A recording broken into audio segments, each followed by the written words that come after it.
Film की शुरुआत होती है सैम नाम के बंदे से जो इस वक्त ट्रेन में चल रहा है। उसका टाइम सही नहीं चल रहा होता है। उसे परेशानी का सामना करना होता है। पता चलता है वो रेगिस्तान जैसे नए शहर में जा रहा होता है जहाँ उसे अकेले नौकरी करनी होती है। वो ट्रेन में बैठकर अकेला खाना खा रहा होता है। सामने उसकी एक औरत बैठी होती है, उसके साथ में एक बच्चा भी। सैम उसके हालतों को देखकर उसको खाना दे देता है। अब जब वो स्टेशन से उतरता है तो एकदम जगह खाली होती है। कंपनी मालिक ने कहा था एक रिक नाम का लड़का तुम्हें लेने आएगा। सैम इधर उधर देखता है, फिर उसे एक कमरे में एक आदमी दिखाई देता है। सैम उससे बात करने की कोशिश करता पर वो बंदा उसे इग्नोर कर देता। सैम उससे पूछता बाथरूम कहाँ है। सैम को वो इशारे में बताता। सैम को उस पर गुस्सा आता है पर वो चुप रहता है और चला जाता है। फारिग होने के बाद बाथरूम से आवाज आती है, जल्दी निकलो भाई, यहाँ का पानी पैसों का है। असल में यही वो रिक है जो सैम को कंपनी में ले आने वाला होता है। सैम कहता हो गया भाई, अब दोनों निकल चुके होते हैं। रास्ते में रिक बोलता तुझे $300 देना होंगे ट्रैवल के। सैम चौंक कर कहता यार कंपनी ने कहा था $200। रिक कहता है 300 देने तो ठीक है, नहीं तो उतर जा। सैम सोचता है दूसरा रास्ता भी तो नहीं। वो मान जाता है। थोड़ी दूर चलने के बाद बहुत गर्मी लगने वाली होती है। सैम एसी ऑन करने वाला होता है, रिक उससे मना कर देता है। थोड़ी दूर चलने के बाद में टायर पंचर हो जाता है। रिक खुद कुछ नहीं करता, सैम से घर आता है। वो मजबूरी में टायर बदलता है। इसी दौरान वो देखता है एक कुत्ता दूसरे कुत्ते को मार रहा है। सैम ये सब चीज देखकर घबरा जाता है। उधर रिक आता और कहता ओ भाई कांप क्यों रहा है, ये सब तो होता रहता है। फिर वो जख्मी कुत्ते को मार देता ताकि उसे और तकलीफ न हो। सैम बड़ी मुश्किल से टायर बदलता है, फिर दोनों गाड़ी में बैठते हैं। फ्यूल भरने के लिए रात को गाड़ी रोकते हैं और वहीं रात गुजारने के लिए लकड़ी इकट्ठा करके आग जलाते हैं। रिक पूछता है तू इतनी दूर कंपनी क्यों जा रहा है। यार जिंदगी बहुत खराब चल रही है, मैं चाहता हूँ मैं किसी का मोहताज न बनूं और मुझे यकीन है मुझे उस कंपनी में अच्छी से जॉब मिल जाए। रिक कहता है तू बहुत अच्छा इंसान है, लेकिन तू जहाँ जा रहा है वहाँ लोग खून चूस लेते हैं, सीधा वहाँ बसता नहीं। सैम कहता है चलो देखते हैं। अगला दिन शुरू होता है। सैम ड्राइव कर रहा होता है, रिक सो जाता है। गर्मी ज्यादा होने की वजह से सैम चुपके से एसी ऑन कर देता है। थोड़ी देर बाद इंजन जाम हो जाता है। रिक जाग जाता है और सैम पर गुस्सा होता है। ओ भाई मैंने तुझसे कहा था ना कि एसी को मत छेड़। वो गुस्से से गाड़ी से बाहर निकल जाता है। सैम भी उतरता है और रिक से माफी मांगता है। उसके बाद उसे और ज्यादा गुस्सा चढ़ जाता है। बोलता है चुप कर, तेरी आवाज ना सुनूं। बात भी साफ करने जाता है। थोड़ी दूर जाने के बाद उसे चमकता पत्थर दिखाई देता है। करीब जाकर जब वो देखता तो पता चलता ये तो खाली सोना है। वो फौरन रिक को आवाज लगाता ओ इधर आ, कहीं मैं सपना तो नहीं देख रहा। रिक जैसे ही देखता चौंक जाता। वो लाइटर निकाल कर चट्टान को जलाता और बोलता अगर काला हुआ तो नॉर्मल पत्थर, वरना खाली सोना। चट्टान जैसी की तैसी रहती है। मतलब सोना कंफर्म। अब गड्ढा खोदने लगते हैं ताकि सोना निकाल सके। पूरी ताकत लगाते लेकिन चट्टान हिलती नहीं। रिक रस्से की मदद से गाड़ी से बांधकर चट्टान को खींचने की कोशिश करता है ताकि खींच सके, लेकिन रस्सी टूट जाती है क्योंकि सोना भारी होता है। इसके बाद लगे रहते हैं, सारे दिन खुदाई करते हैं। अब सूरज डूबने वाला होता है। फिर रिक कहता है जल्दी से लकड़ियाँ इकट्ठी कर क्योंकि जंगली जानवर कुत्ते घूम रहे हैं। रात को हमें काट लेंगे, अगर हम आग जला लें तो वो डर के भाग जाएंगे। दोनों लकड़ियाँ इकट्ठा करते हैं, आग जलाते हैं, खुशी में गाना बजाने और नाचने लगते हैं। रिक सैम से कहता है मैं तुझे फुल एसी वाली गाड़ी दिलाऊंगा। वहीं बैठकर प्लान बनाते हैं। रिक सैम से कहता है अगर इसी तरीके से हम चट्टान को महीनों भी खोदेंगे तब भी निकाल नहीं पाएंगे। इसीलिए एक आदमी चट्टान के पास रहेगा और दूसरा खुदाई के लिए मशीन लेकर आएगा। सैम कहता है भाई तू जा, मैं चट्टान का ध्यान रखूंगा। रिक कहता नहीं भाई तू जा, मैं चट्टान का ध्यान रखूंगा। रिक कहता है यहाँ पर हर तरफ जंगली जानवर, तू ये सब सहन नहीं कर पाएगा। सैम कहता नहीं भाई तू जा, मैं सब देख लूंगा। सैम कहता तू वैसे भी चोर है, मैं तुझ पर कैसे भरोसा कर लूं। रिक कहता है चल भाई ठीक है, तू सोने का ध्यान रख, मैं जाता हूँ।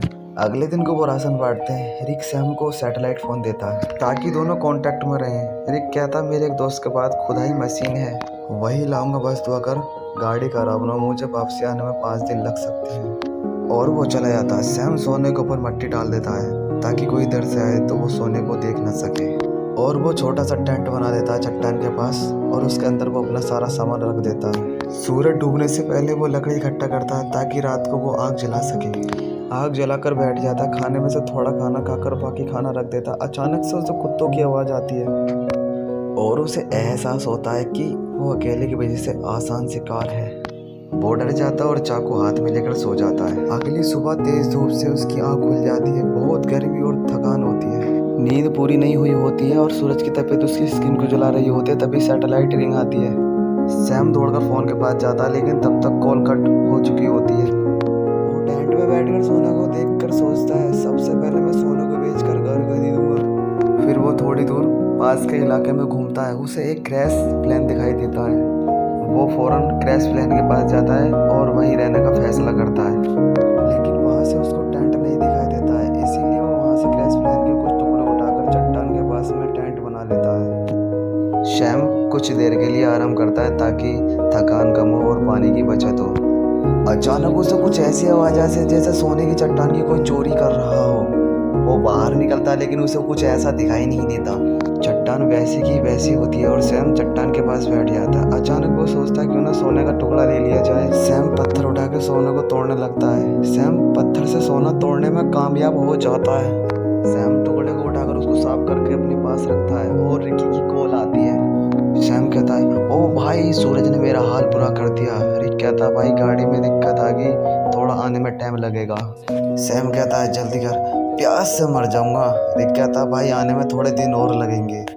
रात को सैम आग के पास बैठा होता है और कुत्ते चारों तरफ से आवाज़ निकालने लगते हैं। सैम को डर लगता है कि सारे कुत्ते मुझ पर हमला ना कर दें, इसलिए वो जली लकड़ी को दिखाने लगता है कि सारे कुत्ते देखकर भग जाएं। रात भर कुत्तों के डर से वो सो नहीं पाता। सुबह सोना चाहता लेकिन सूरज की तबीयत ने उसके स्किन को जला दिया था। दर्द से वो सो नहीं पाता। वो पानी पीने जाता है लेकिन पानी बहुत कम बचा था। इतने में उसको एक सांप आता दिखाई देता है और वो उसको सांप को मारना चाहता है क्योंकि खाना भी इस वक्त ख़त्म हो चुका होता है।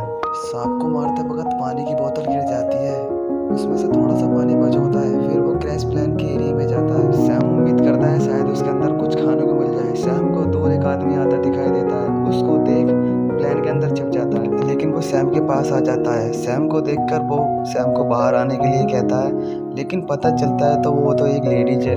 सैम उससे बात करने के लिए तैयार नहीं होता। लड़की पूछती है, तुम यहाँ रहकर क्या कर रहे हो और तुमने ये जगह क्यों चुनी? सैम उसको कोई जवाब नहीं देता। थोड़ी देर बाद सैम लड़की से कहता है, तुम इस प्लेन में रह सकते हो, और खुद वहाँ से चला जाता है। लड़की कहती है, तुम मुझसे कुछ छुपा रहे हो। वो सैम के पीछे पीछे चलने लगती है और वो सैम के टेंट के पास पहुँच जाती है। वो सैम से बार बार पूछती है, तुम आखिर यहाँ पर कैसे आए? सैम सोचता है इससे पहले ये सोना देख ले, इससे पहले इसको भगा दिया जाए। सैम लड़की से कहता है, क्यों आई हो यहाँ पर? मुझे तुम्हारी कोई ज़रूरत नहीं है, तुम्हें यहाँ से चला जाना चाहिए। लड़की कहती है, मैं तब तक यहाँ से नहीं जाऊँगी तब तक मुझे ये पता नहीं चल जाता तुम यहाँ से मुझे क्यों भगा रहे हो। जरूर तुम मुझसे कुछ छुपा रहे हो। उसी वक्त उसकी नज़र सोने पर पड़ जाती है। लड़की कहती है, अच्छा अकेला मालिक बनना चाहते हो? ये सारा खजाना अकेले ले जाओगे? अब मेरी बात सुन, मैं तब तक यहाँ से नहीं जाऊँगी जब तक मुझे इसका आधा हिस्सा नहीं मिल जाता। सैम को गुस्सा आता है, वो डंडा उठाता है, उस लड़की के सिर में मारता है। लड़की वहीं मर जाती है। सैम सदमे में आ जाता है, उसे यकीन नहीं होता कि वो लालच में आकर उसने किसी को मार डाला। फिर खुद को संभालता है, उसकी सारी कीमती चीज़ निकालता है, फिर गड्ढा खोदकर उसको उसमें दबा देता है। सैम थोड़ी देर बाद देखता है एक कुत्ता उस बॉडी को निकाल कर खींच रहा है। सैम उस चीज़ को देखकर कुत्ते को भगा देता है और थोड़ी देर बाद जाकर वो लकड़ी से आग लगाकर जला देता है। अगले दिन उसकी आँख फ़ोन की रिंग से खुलती है। सैम रिक से कहता है, ओ भाई तू कहाँ है? अगर तू टाइम से नहीं आया तो मैं भूख प्यास से मर जाऊँगा। रिक कहता है, सॉरी यार, मुझे पता है तो बहुत तकलीफ में है, मैं जल्दी आ जाऊँगा। बस ये खुदाई वाली मशीन है, बहुत स्लो है, थोड़ा टाइम और लगेगा। सैम परेशान हो जाता है, भूख तकलीफ से ज़्यादा परेशान। ऊपर से डर की कोई जंगली जानवर उस पर हमला ना करते। कुछ देर बाद देखता है वो एक गाड़ी सड़क से जा रही है और वो सोचता है एक सोने का टुकड़ा लेकर मैं यहाँ से चला जाऊँ, लेकिन ज़्यादा सोने की लालच ने उससे रोक लिया। वो चाहता तो एक टुकड़ा लेकर चला जाता, उसकी ज़िंदगी बदल सकती थी, लेकिन ज़्यादा की चाह ने उसको वहीं रुकवा दिया। वो शाम के लिए लकड़ी इकट्ठी कर ही रहा था, अचानक से तेज रेतीला तूफान आता है और सैम उसको देखकर टेंट की तरफ भागता है, लेकिन तूफान उसका टेंट उड़ा देता है। सैम जान बचाने के लिए इधर उधर भागता, लेकिन तभी उसके ऊपर एक पेड़ गिर जाता है। तूफान के बाद सैम खुद को मिट्टी में दबा हुआ पाता है और एक लकड़ी का टुकड़ा सैम के पेट के अंदर आर पार निकला होता है। सैम के अंदर सोने का इतना लालच भरा था, वो उस लकड़ी को निकाले बिना सोने की तरफ को जाता है। वो चारों तरफ सोने को ढूंढता है और आखिरकार उसको सोना मिल ही जाता है। वो खुशी से झूमने लगता है। उसके बाद में वो अपने शरीर से उस लकड़ी को निकालने लगता है, लेकिन ब्लड बहुत निकल रहा था। वो कपड़े का टुकड़ा लेकर जख्म बांधता है, लेकिन ब्लड नहीं रुकता। आखिर वो मजबूरी में आकर आग जलाता और एक डिब्बे के टुकड़े को गर्म कर कर जख्म पर लगाता है। सैम को इतनी तकलीफ होती है कि वो बेहोश हो जाता है। थोड़ी देर बाद वो होश में आता है। अब उसे हर तरफ वही लड़की दिखाई देती है जिसे उसने मारा था। उसे समझ नहीं आता कि ये सच है या फिर वहम। फिर रिक की कॉल आती है। सैम चिल्लाता, देख यार मुझे वो लड़की हर तरफ दिख रही है। रिक कहता, कौन सी लड़की? देख किसी को सोने के बारे में पता ना चले। अगर किसी को पता चल गया तो उसको मार डाल। लेकिन सैम की इतनी हालत ख़राब होती, वो मार तो दूर, वो पैरों पर खड़ा भी नहीं हो सकता।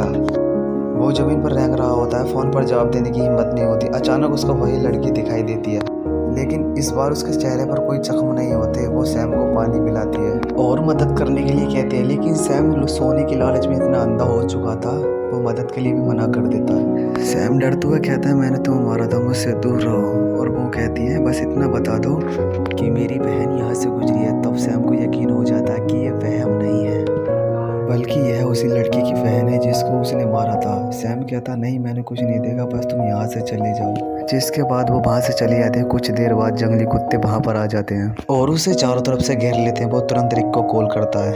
वो रिक से पूछता है, तुम कहाँ हो? जल्दी आओ, नहीं तो मुझे कुत्ते मार डालेंगे। और वो रोने लगता है और रिक से रिक्वेस्ट करता है कि प्लीज़ जल्दी आ जाओ, मैं मरने वाला हूँ। रिक कहता है, रुक जा, मैं पहुँचने वाला हूँ। तभी कुत्ते हमला कर देते हैं। एक एक करके सब उसको नोचने लगते हैं। यहाँ हम देखते हैं कि रिक दूर बैठकर दूर से ये सब देख रहा होता है। असल में वो कई दिन पहले मशीन को लेकर पहुँच गया था। बस वो सैम के मरने का इंतज़ार कर रहा था ताकि वो सारा का सारा सोना अकेले ले जाए। रिक वहाँ पर छुपकर खड़ा होता है। वो देख रहा होता है कि सैम को जंगली जानवर घसीटते हुए ले जा रहे हैं। फिर वो सोने को देखता है, जिसके बाद सैम को जंगली कुत्ते नोच नोच कर खा जाते हैं। उसको पक्का यकीन हो जाता है कि सैम मर चुका है। वो गाड़ी लेकर आता है, लेकिन अचानक से एक तीर आकर उसके लग जाता है और वो भी मर जाता है। ये तीर उसी की बहन ने मारा था जो जुड़वा बहन थी। कहानी तो खत्म मेरे भाई। प्लीज़ XYZ टॉप चैनल को सपोर्ट गाइस।